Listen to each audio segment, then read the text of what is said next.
So when it comes to the requirement of different placements for miniature subs and kiosk, you would find that the miniature sub is quite relatively big. It requires like a 6 meter length, 3 meters, but some miniature subs are made to be so small. Depends on the requirement for the particular town council and what miniature sub they want you to use.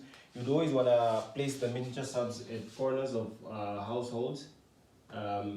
If there is no open area, or you would want to place it in an open area far away from any other place, just due to the fact that it's quite big and you don't want to have it at outside urban to obstruct the house owners or the urban owners.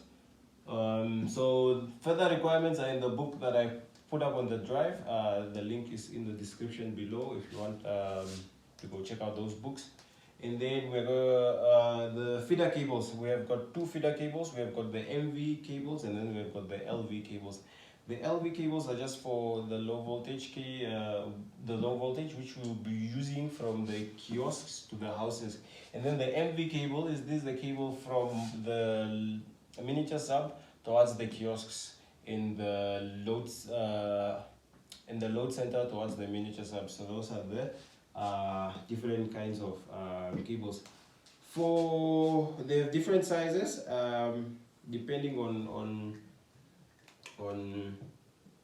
the requirements, but so far I've worked with a 35 mil, 50 mil, a 70 mil, 100 mil, and I think 150 millimeter. But then with the cabling, you don't really need to worry about as to what I'm talking about now. You will discover that when we do the Herman Beta voltage drop calculation for every kiosk and miniature sub, so you know what cabling you are using for a particular miniature sub or kiosk.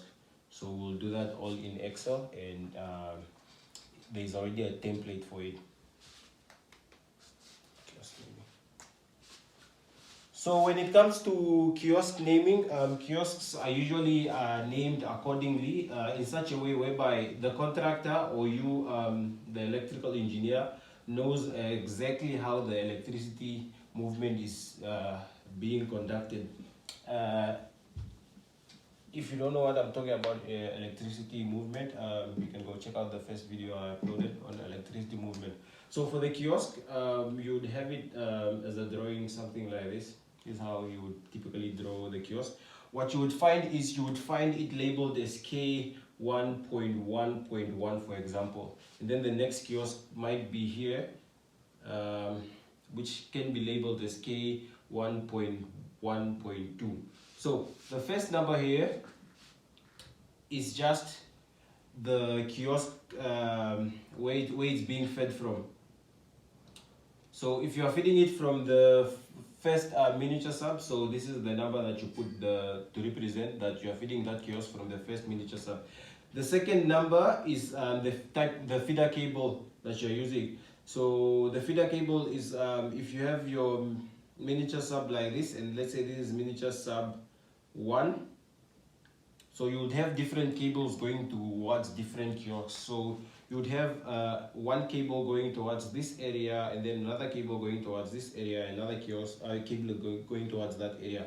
The first cable that you are using here, going towards the first kiosk, let's say your kiosk is here, you would then label it as the first feeder cable. So in this particular example, then this kiosk could be K1 because it's miniature sub 1. Your feeder cable is number 1, so that's the feeder cable number 1, and because it's coming towards the first kiosk, you would have that as the first kiosk. If you were to add another kiosk from that particular kiosk like that, then you would have this as K1.1.2 because it's still the same feeder cable that you will be using. So we regard this cabling as 1. And then for another feeder cable, since this is feeder cable number 2, you would have this kiosk as kiosk K1 because it's still from miniature sub 1, and then you would put the cabling number, which is the cable now is 2, and then the actual kiosk number, which is 1. So it's the first miniature sub, second feeder cable, and then this is the first kiosk that you have, and then you can just add other cables that you would have there. So just note down that the first number we have is the miniature sub name, number. The second part is the feeder number, and the third part is the actual kiosk number, or better then you can just denote it as MFK. So that's how you label your kiosk when you do the reticulation.